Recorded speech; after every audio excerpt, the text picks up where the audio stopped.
debe estar en tu mente. Al comienzo, al final, en el medio, debe estar en tu mente, porque tú, cuando pienses en un ensayo, tienes que saber qué es lo que quieres decir. Cuando también hablamos sobre la argumentación en términos generales, siempre se dice los textos argumentativos. Entonces, los textos descriptivos, los textos narrativos, los textos expositivos explicativos y los textos argumentativos. Entonces, la intención comunicativa de la narración es contar. La intención de los textos descriptivos es dar cuenta de las características o cualidades de determinada entidad. La finalidad, la intención de los textos expositivos es informar.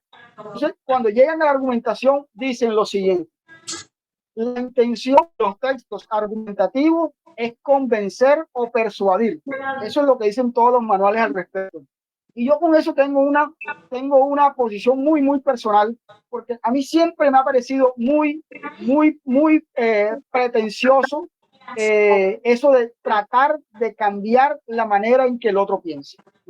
Que el otro cambie la manera de pensar, que el otro mueva su concepto sobre. Y eso en últimas es muy difícil.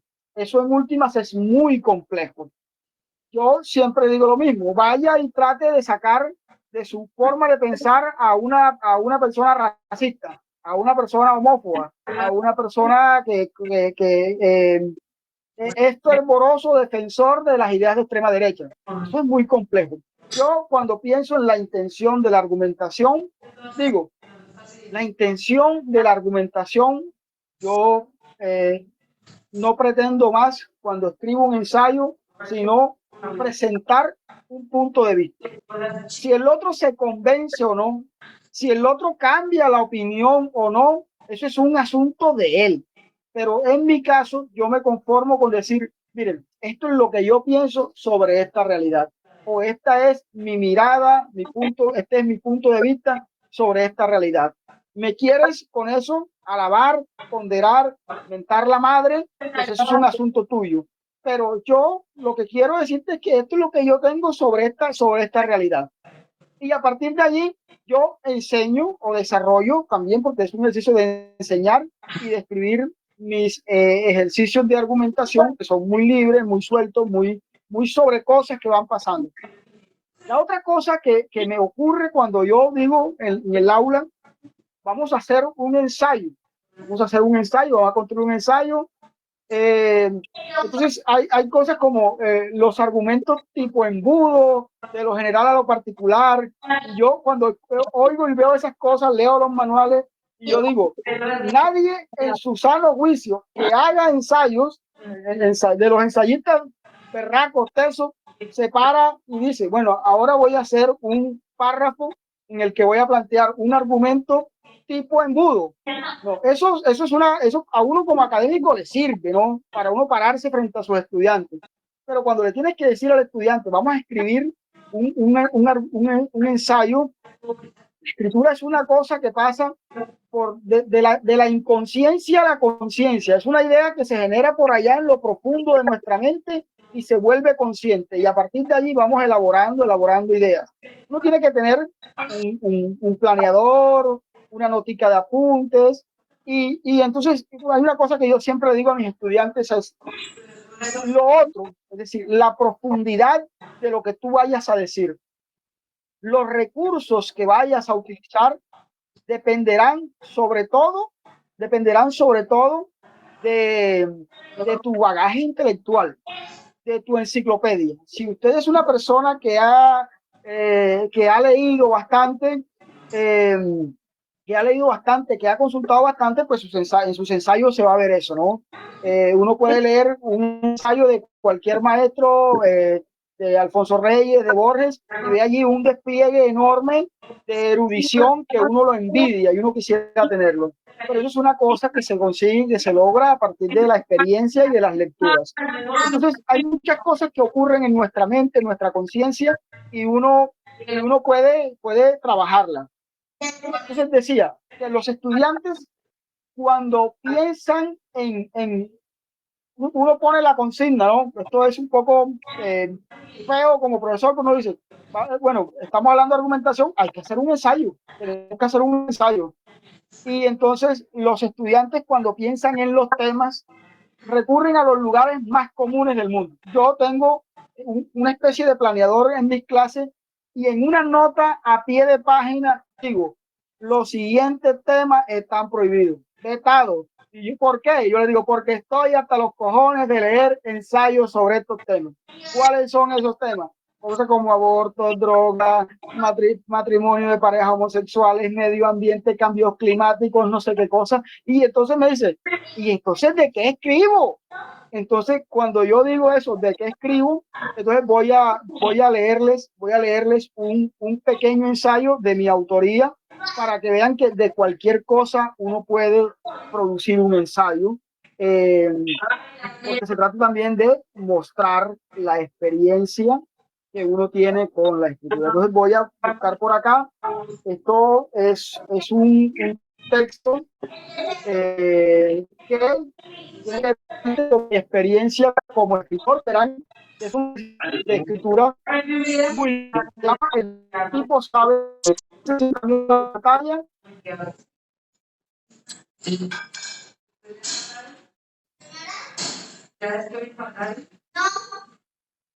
También la batalla me informan. Aún no, Víctor. No, no. Y ahí estuvo como fluctuando el internet. Sí, este es otra vez como... ¿Sí lo pueden ver? ¿Están escuchando? Te escuchamos muy cortado y aún no compartes pantalla. Ok, debe Ahí ser ya. que... Ya está compartiendo, ya está compartiendo. Sí, ahí ya está compartiendo. Ok, ¿ya la pueden ver?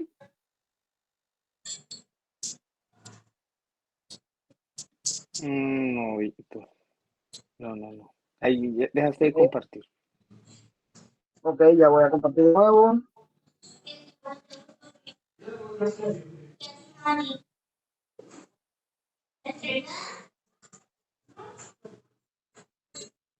¿Me informan, por favor?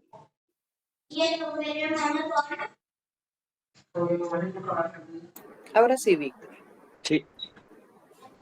Ok, el tipo sabe escribir. Ese es un texto bastante resumido. El tipo sabe escribir. Él escribe, claro que escribe. Él sabe escribir.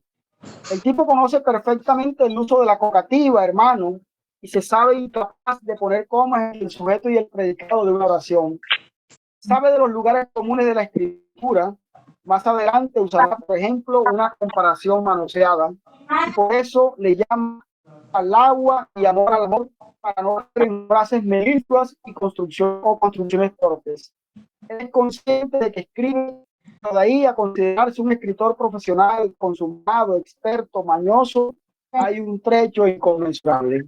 Eso sí, como el tipo sabe de escritura y pone en su justa medida cada palabra que teclea en su celular o computador, porque hace mucho esta mano alguna frase iluminada o un título providencial, reconoce con descarada actitud que puede ser mucho mejor más de un desvergonzado mercante de palabras que acepta y resume sin ruborizarse el título de escritor. Digo de esta forma, el tipo escribe, pero no es escritor. Y no lo es precisamente porque sabe la diferencia entre, como decía Tomás Capote, escribir y hacer arte de verdad. Cree incluso que ni el mismo Capote, que escribía como un cabrón semidios, nunca hizo arte verdadero. O si lo hizo, si fue quemado por el fuego lacerante de la verdad eterna, este debe estar en a lo sumo una o dos o tres páginas de los cientos que escribió, pero no más de allí. El tipo escribe y sin embargo sabe que no está en la quinta dimensión de la escritura, sino en la tercera división de los escritores.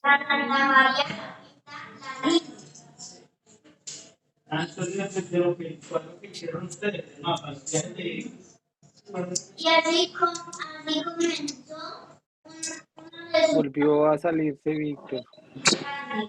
Madre internet. Esperemos un momento. Acuérdate que te fui a América. Pero sí, pues. Y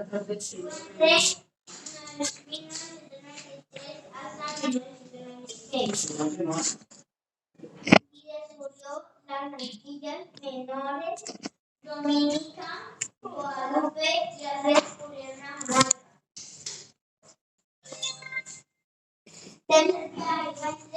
Entonces, no sé hasta dónde alcanzaron a escucharme la lectura. Es una lástima. Decía Truman Capote, escribir y hacer arte de verdad. Cree incluso que el mismo Capote, que escribía como un cabrón sin Dios, nunca hizo arte verdadero. O si lo hizo, si fue quemado por el fuego lacerante de la verdad eterna, este debe estar en, a lo sumo, 1 o 2 o 3 páginas del cielo que escribió, pero no más ahí. El tipo escribe y sin embargo sabe que no está en la 5ª dimensión de la escritura, sino en la 3ª división de los escritores. Y juega, es decir, escribe no para ascender, sino para ver correr la pelota, de las canchas, la que siempre pierde los partidos que juega. El tipo está en la 3ª división de la escritura y sabe que ni comprar jueces, ni engolosinando rivales, que muy con y la literatura va a ascender. Él es feliz practicando todos los días y saltando a la cancha, siempre pierde por volar. Jugar. Escribir no para recibir la ganadería, el título de escritor, sino para reafirmar su mochito de existencia. De otros contemporáneos, las novelas, los poemas y las crónicas. Que otros sean los escritores. Él ha anunciado hace mucho a esos géneros y solo le quedan estas cargas que pretenden no pretender causar a nadie. Allá están los novelistas, Bueno, se las 7. los cronistas duros y poetas magnánimos, y aquí está él para leerlos, porque claro, lo sube la lectura.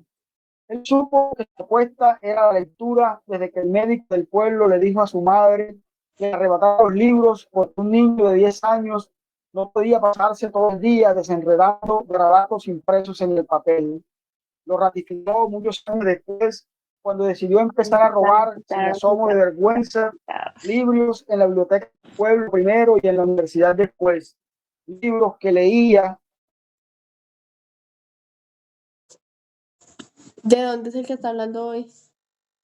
Un plus de este. Piensa en la escritura como es la escritura de un ensayo. El estudiante, pero también uno lo ha creído, cree que tiene que abordar los grandes temas. Estos grandes temas que además de ser los grandes temas, son los temas más tratados, más trabajados, y por tanto son aquellos temas sobre los cuales es más difícil, se dificulta más decir cosas interesantes.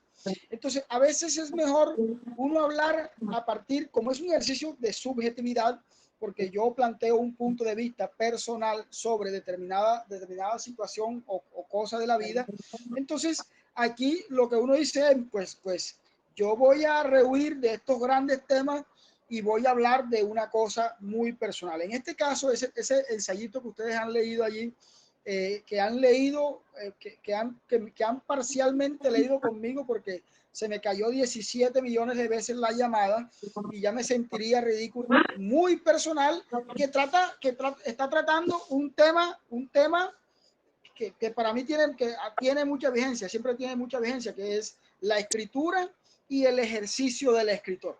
Ahí están los temas, y eso es un tema personal que tiene que ver conmigo, porque yo escribo, circunstancialmente escribo, siempre estoy pensando en escribir algo que después no me da tiempo, lo olvido, se me queda por allá enredado, pero siempre estoy pensando en la escritura, y sin embargo yo rehuyo mucho al título del escritor, sobre todo porque cuando yo me paro y veo a los escritores que están a mi alrededor, que están buscando el ser llamados así, que se consideren el maestro, el escritor y la palmada en el hombro y tal cosa. A ese tipo de cosas yo le saco el cuerpo y eso no me interesa, porque yo cuando pienso en la escritura me pienso a mí mismo con un papelito haciendo apuntes, sacando ideas, valorando cosas y después llevándolos al papel en el computador, escribiéndolos en el computador y pensando también en mi ejercicio como lector. Eso es lo que me interesa. Después de eso, lo demás es farándula. Después de ese ejercicio de uno sentarse solo a pelear con las ideas que ha ido adquiriendo con base en las lecturas que uno hace, a partir de las lecturas que uno hace, a tratar de pulir esta cosa que es una idea que se la aprendimos a Flaubert muy bien, a pulir la frase hasta que la frase pueda decir aquello que uno quiere que diga. Eso para mí es la escritura, lo demás es farándula. Y entonces yo, que siempre estoy tratando de decir sobre lo que otros han dicho, entonces hago como una especie de juicio. Y al final, miren ustedes que si ustedes piensan como en los recursos, pensemos en Anthony Weston, por ejemplo, ahí hago citación, recojo un montón de autores y de referencias que son literarias, y eso hace parte de un ejercicio de argumentación. Entonces recojo toda una serie de referencias que para mí son importantes y que las conozco única y exclusivamente porque las he leído.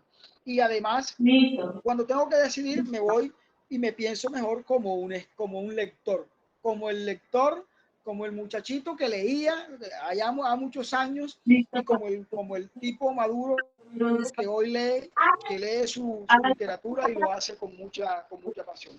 Entonces, para ir redondeando con esto y pasar con un nuevo texto que Andrés nos lo va a compartir ahora,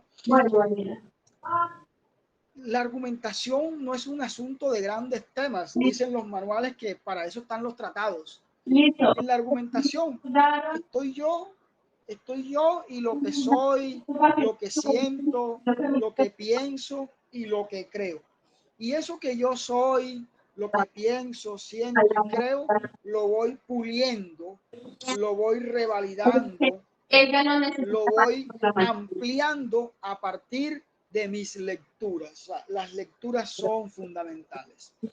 Por eso, a los estudiantes que me escuchan, tengo acá varios estudiantes de la Universidad de Córdoba, que son mis estudiantes, a los que quiero muchísimo. Cuando a uno le dicen, haga un ensayo, y sobre todo dicen, tema libre, hay profes que hacen así. No piensen en los grandes temas, piensen en ustedes. Piensen en ustedes porque la escritura, sobre todo esta escritura de la que estamos hablando, es una escritura que parte de la experiencia, de lo que yo soy, siento, pienso y creo. Andrés, por favor, me vas a compartir un nuevo texto de los que te he enviado. Este se llama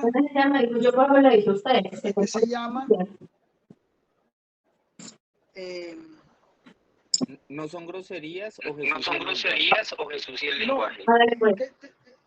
Jesús y el lenguaje, Jesús y el lenguaje. Vamos a leer ese. Ese es un ensayo que tiene todos los... El anterior era más reflexión, narración, y este es un ensayo que tiene todos los elementos de un ensayo puro y duro.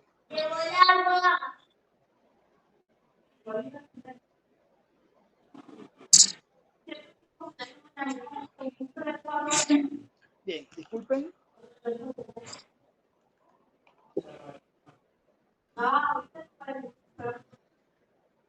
Jesús y el verbo. Jesús y el verbo. Está dedicado a un amigo que es cristiano, es un amigo que es el cristiano menos cristiano que yo conozco porque es un cristiano muy progresista. Le dediqué este texto. Que esto hace parte de un libro, les cuento. Este es un libro que se me ha ido enredando con el tiempo. Son una serie de ensayos cortos que he escrito sobre cosas cotidianas, cosas que me van pasando en el día a día. Me veo una película, me pasa algo en el mundo y yo, pum, escribía el ensayo. Y son así, 700, 800 palabras y con mucha libertad.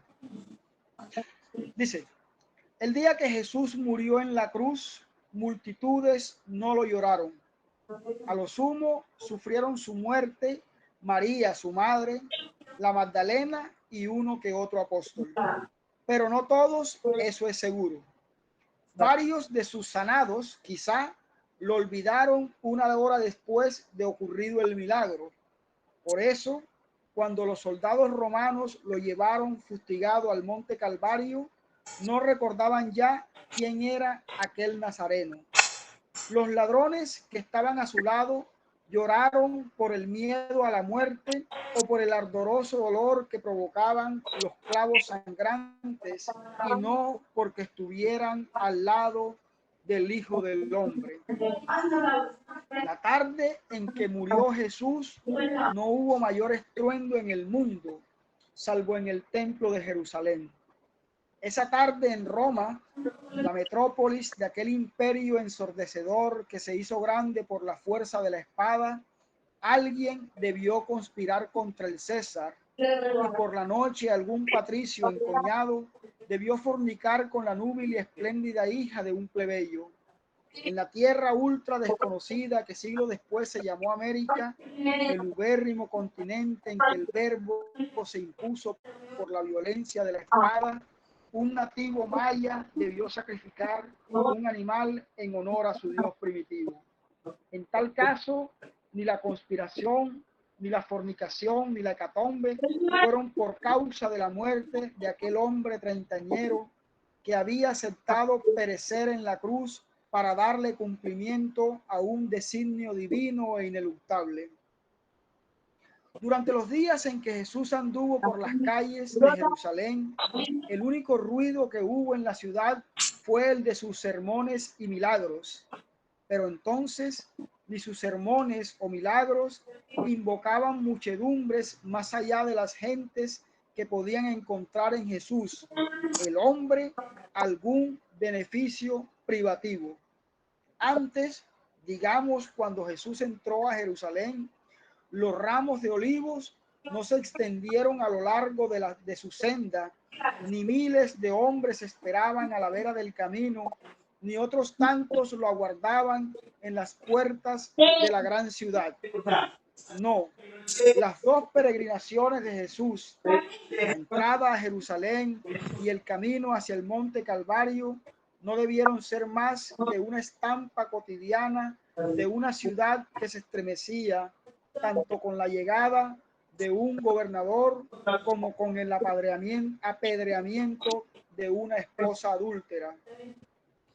El imperio multitudinario de Jesús inició 2 días después de su muerte.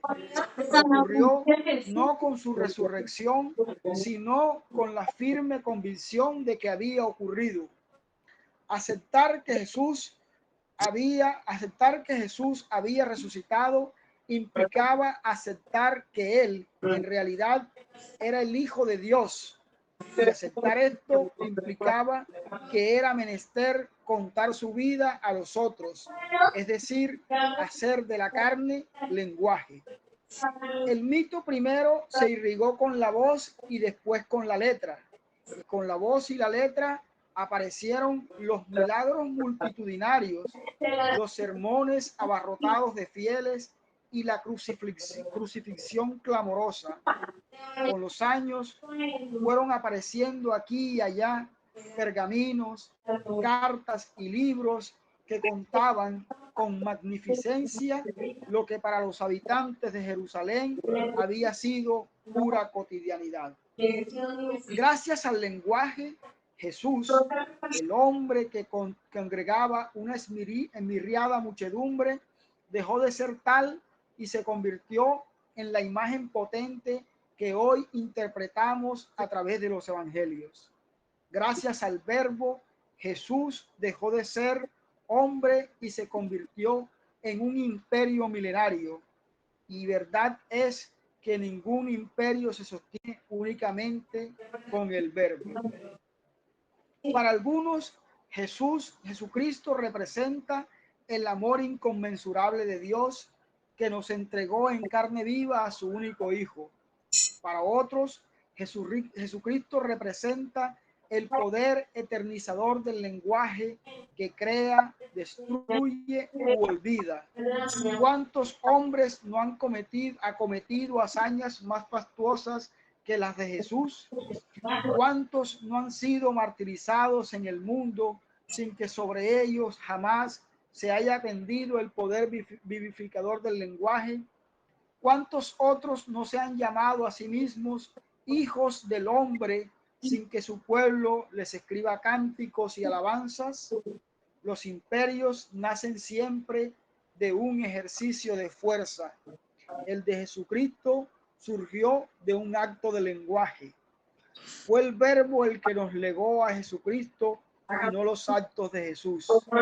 Contra lo que muchos han sostenido, su imperio no se forjó con el acero de las espadas, sino con el filo lacerante del verbo, el que ya era en un principio.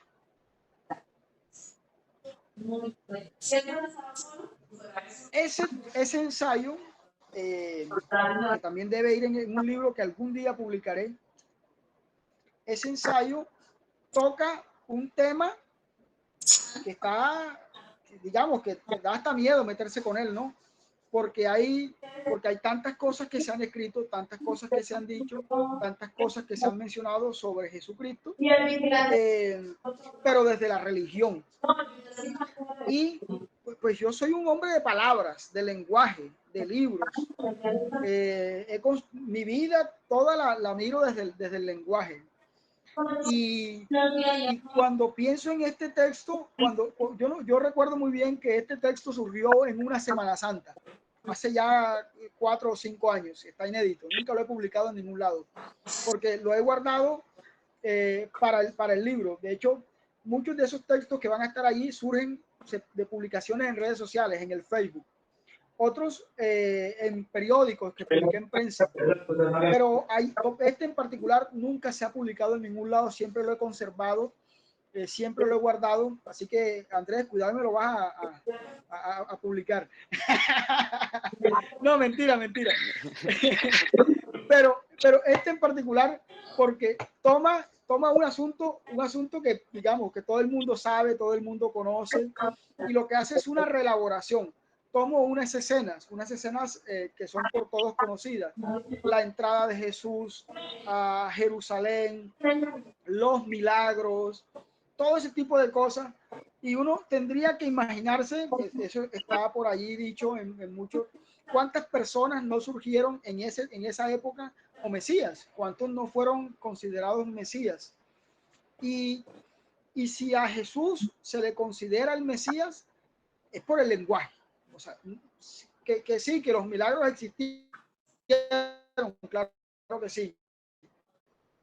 Que resucitó, vamos, que aceptemos que resucitó, pero si aceptamos que resucitó, ese hecho fue porque decidimos escribir sobre él, y los que escribieron sobre él era porque aceptaban como tal el hecho de la resurrección y el hecho de aceptarlo como hijo de Dios.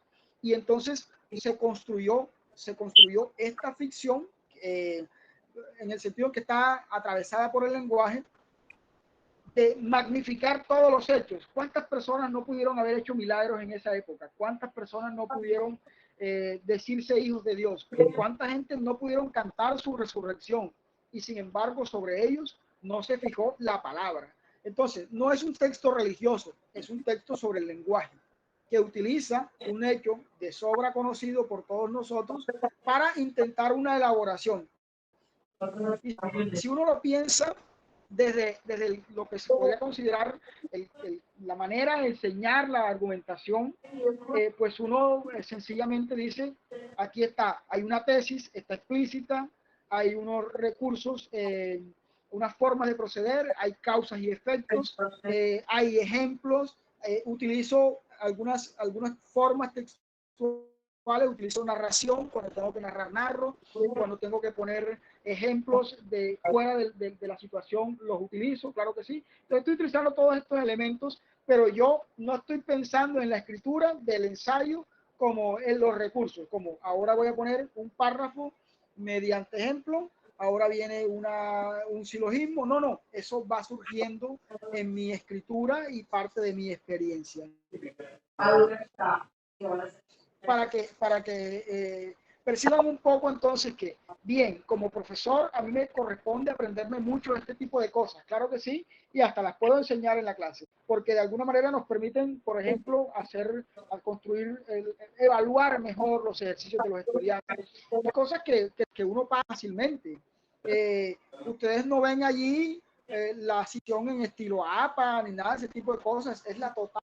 Por eso les decía un rato, cuando dicen, ¿qué es un ensayo? Un ensayo. Entonces uno dice, uno lee una definición, un ensayo es, y se encuentra 20 puntos. Y dice, pero esto que 1000 ensayos no se relacionan con definición, porque es que el ensayo y la argumentación en términos generales es el espacio de la total libertad. Lo importante es que usted diga bien lo que va a decir, que lo defienda muy bien. Yo cuando pienso en esto, siempre les digo a mis estudiantes, yo les digo, vean, el tema y tu punto de vista sobre el tema. Yo dibujo un círculo enorme en el tablero, ¡pum! Yo les digo, ese es el tema. Y dentro del círculo pongo un puntico, ¡pum! Y yo digo, voy a cambiarlo, tú disculpa, voy a cambiarlo. Es un solo párrafo y en ese párrafo parece que no se descansa nunca, ¿vale? Entonces lo voy a leer con la entonación que yo creo que yo siempre le he dado cuando pienso y cuando lo leo por ahí. Dice, de ellos vengo. Los pobres se levantan a las 9 de la mañana y se sientan en la terraza a compartir con otros pobres un café muy dulce. Los pobres no se bañan cuando se levantan, sino que esperan que la podredumbre los atropelle para agarrar una totuma y un balde lleno de agua. Los pobres no tienen regadera, ni duchas, ni tinas. Los pobres se bañan una sola vez al día y comparten la toalla y el jabón, que es el mismo con el que lavan la ropa. Los pobres, algunos, no salen a trabajar sino a rebuscarse. Otros, los más, se quedan en la terraza de la casa o en la tienda de la esquina esperando un chisme, o frente al televisor viendo la novela de las 10 y las 11 y las 12 y la 1 y las 2 y las 3. Los pobres dicen mañana por la mañana te pago, y llega mañana y no pagan, y dicen que por la tarde, pero esta llega y tampoco hay plata ni para la comida. Para los pobres la cena no es más importante que el desayuno o que el almuerzo, pero cenan como reyes.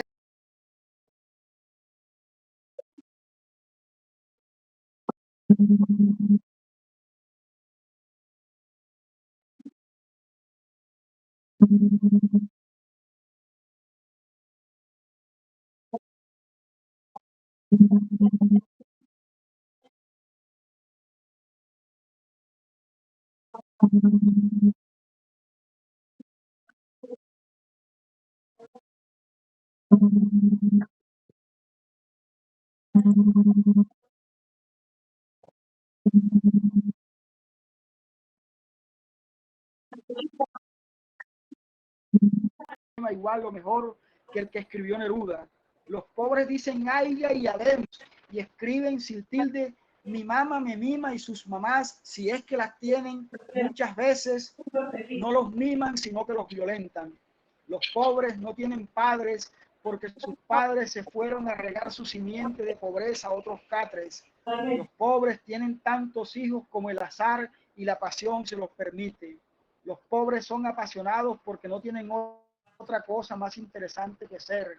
Los pobres, que son pobres y nada tienen, necesitan a veces una razón de peso para hacer llevadero su tránsito por este valle de lágrimas, y entonces, como son pobres y apasionados, lo único que pueden hacer es tener 1 o 2 o 3 o 4 hijos para sosegar su carencia, su pena, su necesidad. Los pobres encuentran sosiego condenando a sus hijos y a los hijos de sus hijos a vivir la pobreza de la que tanto se duelen y a la que están condenados.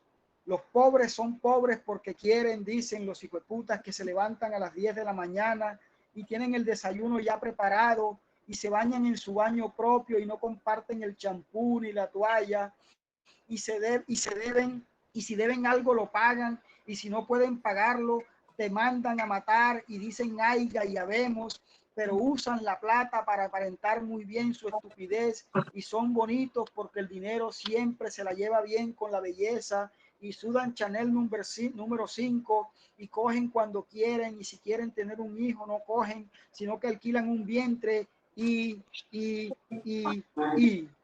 a los pobres les toca ser pobres, a los pobres les toca ser pobres, a los ricos les gusta ufanarse de su riqueza. Los pobres son lo que pueden ser, los ricos lo que les da la gana. Déjenme con los pobres, de ellos vengo.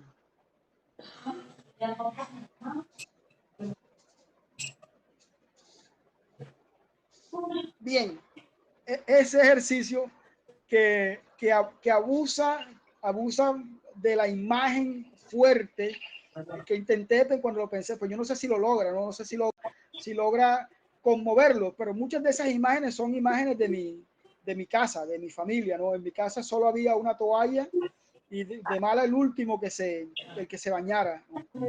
En mi infancia. Salado el último que se bañara porque se bañaba 2 veces, con el agua que caía de la totuma con la que se bañaba y con la toalla que estaba totalmente humedecida porque ya 3 cuerpos se habían secado previamente. Lo de las imágenes de la gente en las tiendas de las esquinas esperando a ver qué chisme sale, qué historia sale. Salían en el barrio en el que yo me crié, las señoras que eran las que cocinaban, porque el esposo salía a rebuscarse, salían como a las 10 de la mañana a comprar a la tienda y pues eso era fiestas y vivas y tal cosa, porque se ponían era a chismorrear mientras hacían la compra, es decir, la compra era toda que no era una compra, era un cartoncito que tenían así, era como una caja de cigarrillos y entonces iban con ese papelito, con esa cartoncita y iban donde el tendero y el tendero decía me das tanto, tanto, tanto y el tendero ponía allí 20 y tanto de tal, 2.500, 5.000 pesos porque todo era fiado. Y después iban, si se debían 30.000, iban con 20.000, mochaban, te quedó 10 y seguimos y arrancamos de nuevo. ¿Vale? Esa era la vida de la pobreza. Y yo que soy un hombre surgido de allí sale, todas esas imágenes que están allí, salen de mi experiencia de muchacho surgido en barrio popular o marginal. Siempre he tenido mi fijación con el asunto de la pobreza y de los pobres, que ya cada vez lo pienso en ellos y veo que el tiempo va pasando y los barrios los barrios marginales siguen siendo la misma cosa siempre. La idea, por ejemplo, esa idea de la mujer bonita es una idea de mi barrio, ¿no? Porque muchas de las chicas eran muy bonitas, eran muy bonitas, eran unas morenas preciosas. Antes de los 21 ya eran señoras porque todo el mundo les caía, todo el mundo, y entonces se cosificaban, eran objetos sexuales realmente. Y eran objetos sexuales y uno las cosas las usa y después las tira y eso pasaba con las mujeres de mi barrio. En fin, todo este tipo de cosas, eso es un ensayo. Miren que he mostrado varias formas de proceder con la ensayística y solo en este caso en particular, al final es que muestro la tesis. Entonces, yo creo que me quedan como 10 minutos de intervención. La profe Mónica, Andrés, me dicen. Sí, Víctor. Sí, ok.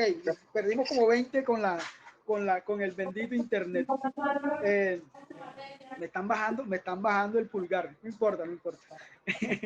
Entonces, cuando uno piensa en el ensayo, en la construcción de ensayos, yo lo que siento es que es que en las escuelas y en la universidad, sobre todo en la universidad, encierran el ensayo en un montón de fórmulas, en la cita, la tesis, el tipo de párrafo que yo tengo que construir, todo eso son fórmulas, y cuando uno pone la fórmula, pues mata la iniciativa. Entonces yo pienso que uno debería pensar en la escritura de ensayo desde la experiencia, desde lo que uno es, desde lo que uno... Ahí están, en esos 3 ensayos que he leído, están mis fijaciones, las cosas que me interesan a mí como profesor que enseña a escribir y como profesor que practica la escritura. Voy a cerrar entonces con el último, que tiene que ver con la tercera, la otra cosa que me identifica a mí, que es decir muchas, pero muchas, constantemente groserías. Entonces, este tiene que ver con eso, que es una respuesta a las groserías que yo digo.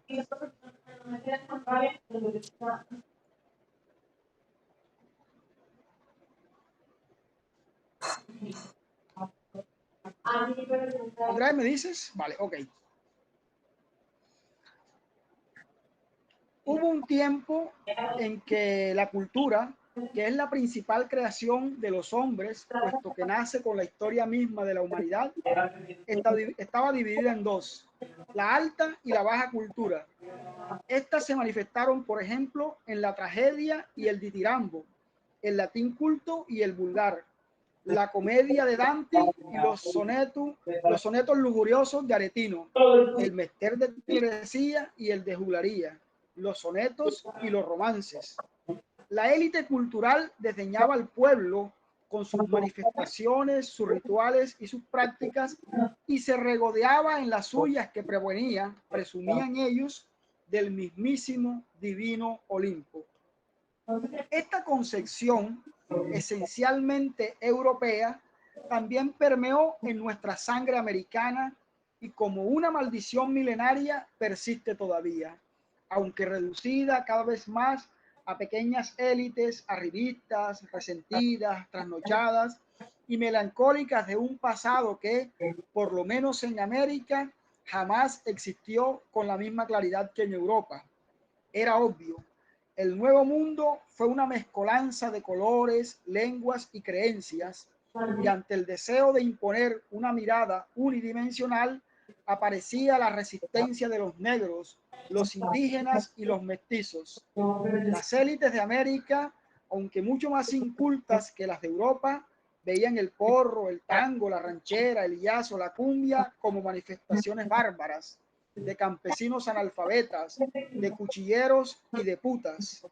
En sus amplios salones de estilo republicano, donde celebraban aburridas ceremonias de impostura, nuestros gentlemen de hule escuchaban extasiados a Bach y a Vivaldi. En tales términos se planteó la didáctica de la civilización y la barbarie que se mantuvo vigente en América hasta comienzos del siglo XX. No sería hasta entrado el siglo pasado cuando la línea que nos dividía se desdibujó por completo. El triunfo de la burguesía, ocurrida en el siglo XIX, creó un nuevo sistema estético, de tal forma que ante el arte y el arte popular se impuso el arte de las masas. Y entonces, como en los tiempos de Adán, todos empezamos a andar desnudos y revueltos. Marcel Duchamp instaló realmente con varios los principales museos y galerías de Europa. Andy Warhol 32 horas de sopa y codiciadas obras de arte. Piero Manzón llenó latas con su propia mierda, la selló y tituló su casa con mordazat mierda, y ya nada volvió a ser los años de la vanguardia. La lingüista nos enseñó que cambios en la lengua siempre están de abajo hacia arriba. Tinclico fue siempre sacerdotes, políticos y poetas que nunca se practicó en el radioven cotidiano. Fue siempre una de papel. Las provincias de las y la soldados y artesanos sanos hablaban la lengua. Esta diversidad de usos lingüísticos ajenos a la escrita nos legua literaturas bellas, diversas, incomparables. Si los cambios se dieran de arriba, nuestra mente conocido para jamás hubiera pasado de los guetos de Medellín. Nuestro coleto hubiera figurado en nuestras historias del Caribe. Todos hablaríamos abusando de latinajos, hipérbatos y metáforas arcaicas.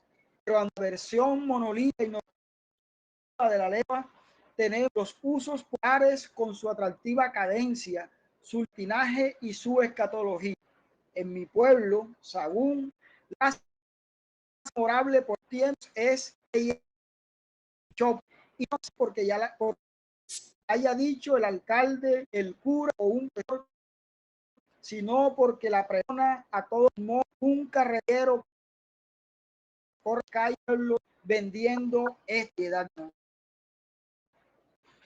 a un sentido, no ya que han pasado que solo han vivido en sus sueños, personajillos artistas, politiqueros, cachifles de la academia que no comen pan sino pasta, cuando ambos son en esencia trigo procesado, que no comen bocachico pero sí caviar cuando los dos son en esencia pescado. Entre esos tipos y yo, dijo Joan Manuel, hay algo personal. Uno de mis poemas recurrentes es Egalité y Porcelana, pero las diferencias materiales entre uno y otro personaje se anulan ante el placer que despierta una mandarina desnuda para el emperador o una Juana deseosa de su Juan. Por eso termina Silva. Juan Lanas, el mozo de esquina, es absolutamente igual al emperador de la China. Los dos son el mismo animal. Juan y el emperador son bestias, bestias humanas que sucumben ante la veleidad de la carne. Esta igualdad entre ricos y pobres del poema de Silva no es hoy exclusiva del sexo. Se manifiesta también en los usos profanos que hacemos de la lengua, es decir, en las groserías.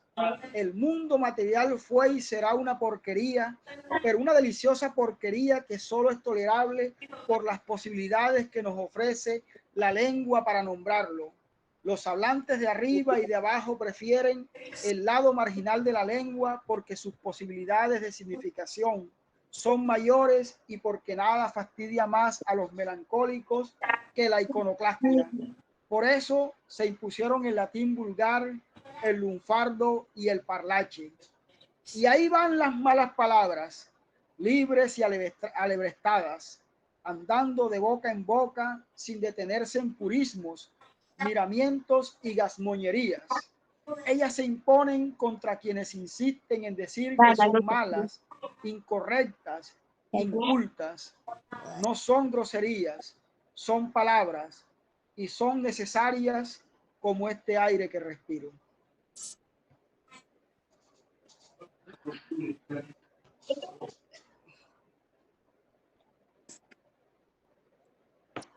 Ese, si ustedes lo miran, es un ejercicio que hace un despliegue de erudición tremendo. Recogí lo poco o mucho que podía saber de los diferentes periodos. Hablé del mundo clásico y hablé también de las vanguardias en el arte y tal cosa.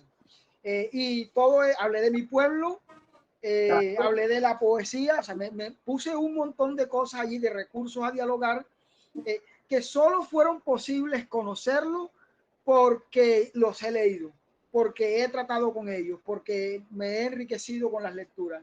Entonces, cuando uno se asoma allí, es posible escribir.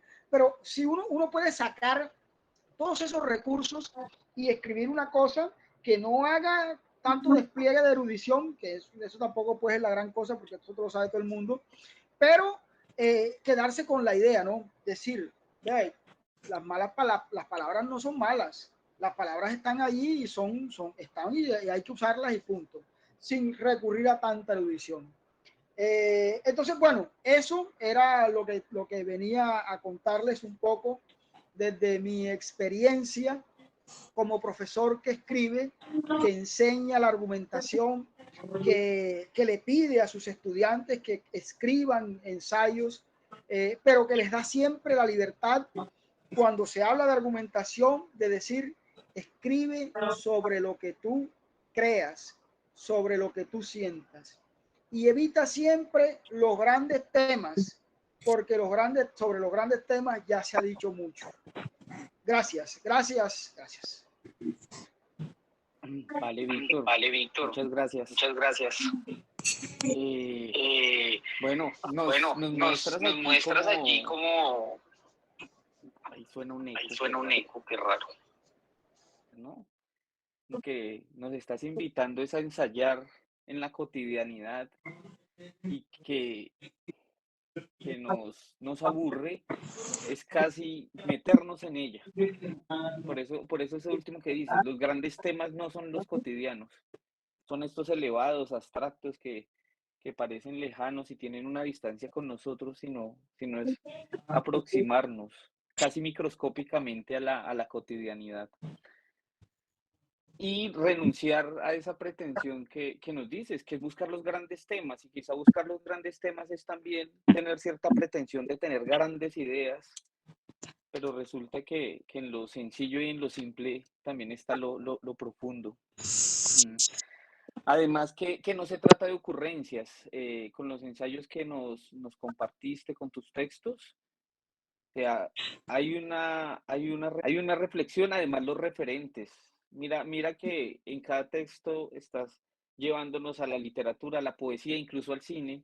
Parece genial eso, esa referencia a Parásitos, cuando dice no hay que ver Parásitos para darse cuenta que es la pobreza o a qué huele la pobreza, ¿no? O darnos cuenta que también en Corea del Sur, que idealizamos también esas culturas, su cotidianidad es esa, donde también llueve y para algunos es el cielo despejado, pero para otros es toda una tragedia. Entonces, genial eso, ¿no? Y genial hacerlo también desde la escuela, porque es muy curioso y eso pasa también, bueno, en las clases y es esa búsqueda de un gran tema como que no nos permite ver lo que está frente a nosotros, delante. Como estudiante de información, como licenciado en información, como sea. Sí, Víctor. De hecho, aquí hay una pregunta, bueno, de Karen Choret Molano. Dice, ¿se puede decir que un diario de campo es entonces un ensayo de la cotidianidad del aula de clase? Te hace esa pregunta. Interesante. Ya yo lo he dicho, ¿no? Cuando me dices esto es un ensayo, te mostraré 20.000 ejemplos de cosas que no lo son. Siempre y cuando esté allí tu mirada, tu posicionamiento con respecto a la realidad, estás ensayando, estás argumentando, estás hablando sobre, estás asumiendo una posición con respecto a esa realidad. Y claro que sí, un ensayo puede ser una carta, porque las cartas pueden ser argumentativas. Yo siempre le pongo a mis estudiantes ese ejemplo. Yo le digo, ¿qué es una carta? Una carta es un texto narrativo, es un texto argumentativo, es un texto informativo. Depende para qué la escribas, así de sencillo. ¿Para qué la escribes? Pues entonces lo puedes clasificar como esto. Sí, incluso esa pregunta pues, me llama la atención porque también es casi una mezcla de géneros, ¿no? O sea, el ensayo como si fuese algo rígido y resulta que no, que es algo híbrido. El centauro de los géneros le llamaba Alfonso Reyes, ¿no? Por esta cosa que es todo, que va, ahí cabe todo, en el ensayo cabe todo. Bien, por acá también hay otra pregunta de Peter Schneider Tovar. Dice, ¿cómo lograr que las prácticas de escritura en la escuela, tanto del maestro como del estudiante, se aparten de los textos rígidos y académicos y se comiencen a construir un ideal de escritura interna, una escritura que muestre la voz y las vivencias del sujeto que escribe? En fin, ¿cómo lograr una escritura viva? Bien, yo soy un poco conservador con algunos asuntos de escritura. Por ejemplo, para mí enseñar la forma es muy importante. O sea, las formalidades de la escritura son importantes, lo que tiene que ver con el aparato formal de la lengua, puntuación, las frases, las oraciones, tratar de que las oraciones digan lo que tienen que decir. Actividad de escritura a los estudiantes. Y si yo digo, si la escritura se convierte en un Hagan, en el imperativo, hagan ustedes y yo me siento, es muy difícil que uno pueda transmitir el ejercicio. Yo he leído estos textos sin ningún ánimo de presunción ni nada, de la maestría, de la licenciatura. Las cosas que escribo en redes sociales es porque las creo y porque las quiero, o sea, quiero la idea, siento la idea y ahí a uno se le ve la vida y se le ve la emoción. Ya la otra cosa de ponerse uno a decir cosas por la necesidad, ahí uno no cree.